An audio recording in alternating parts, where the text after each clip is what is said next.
Les explicaré brevemente en qué consistió el movimiento político de la séptima papeleta. Para iniciar, describiré los tres primeros hechos políticos que más influyeron en el éxito del proceso de la séptima papeleta. El número uno fue el asesinato de líderes políticos. A principios de la década de los 90, el país despertaba con el asesinato que grandes líderes políticos en los que personas tenían todas sus esperanzas de la renovación de un país que cada día se hundía más y más, como lo fueron Rodrigo Lara Bonilla, Héctor Abal Gómez, Guillermo Comocano Izaza, Carlos Galán, entre otros. Todos estos uno tras otro de manera sistemática, el caso quizás más nombrado en la exterminación de la Unión Patriótica, las masacres paramilitares, en las cuales se destacan las masacres de Segovia, Currulao, San Rafael, Punta Poquitos y Mejor Esquina. La participación conjunta con oficiales de la FFPP, matanza de muchos indígenas en Calotos, entre otras. En el año 1990, en abril, con 107 campesinos murieron y un sacerdote, el párroco Trujillo Tiberio Fernández, fueron descuartizados con motosierras y arrojados al río Cauca, hechos por los cuales la Corte Interamericana de los Derechos Humanos condenó por unanimidad al Estado colombiano, etc. Número 3. Narcoterrorismo. Hasta mediados de los años 80, los narcotraficantes ejercieron su poder sin trabas.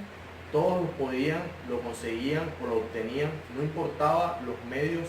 Por eso, cuando el Estado manifestó su intención de aplicar la extradición de colombianos a Estados Unidos, la única herramienta que los grandes capos sentían como una auténtica amenaza en su contra fue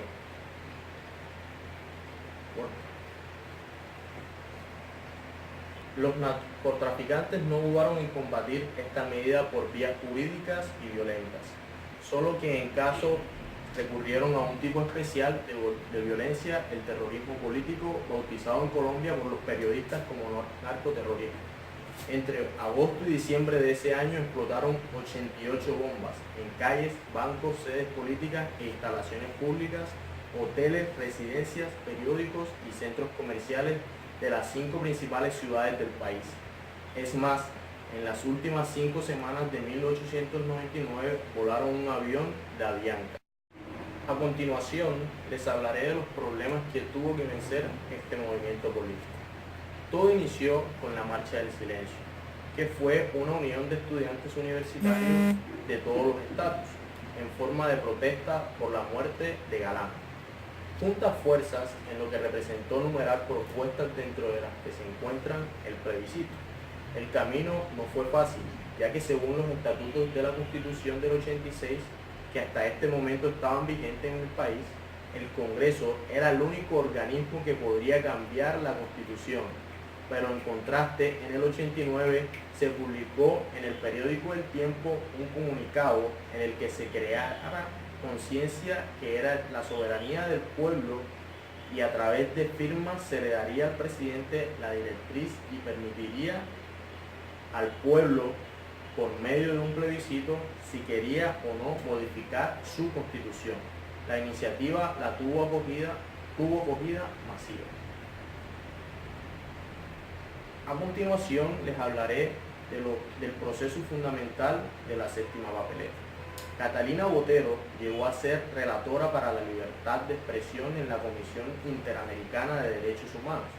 En ese momento, cuando estudiaba Derecho en los Andes, le dijo a La Semana que se había sumado a esa causa por un sentimiento generalizado de rabia y de tristeza que nos obligaba a preguntarnos de qué valía ser jóvenes.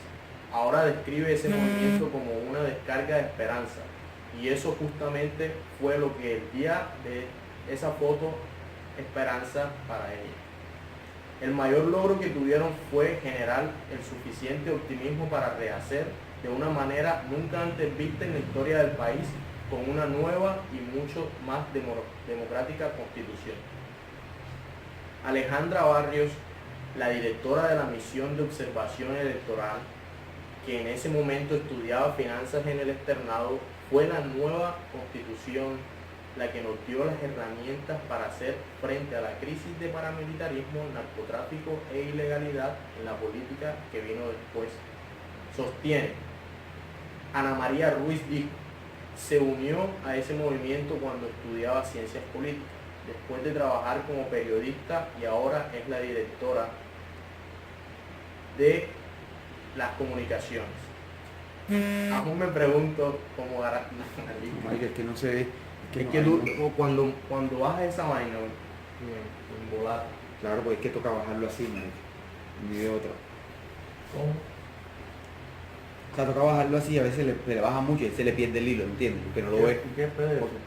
No, no es PDF. O sea, yo lo puedo montar a una vaina de ese Word, pero Pero eso qué es, eso es diapositiva. no. ¿Eso qué es entonces? Word. Y claro, si nosotros eso lo tenemos de repetido, sí. No, a lo mejor debería ser una fotografía. Pero ponle pausa al video y pasa y baja. ¿Cuántos videos han grabado? 2, 3. Es la cuarta. Ya. Ya le falta mucho, falta poquito. Ya falta poquito, te lo último.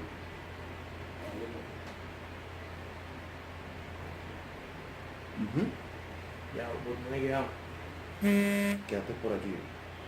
Ana María Ruiz. Listo. Si quieres, repite Alejandra Barrios.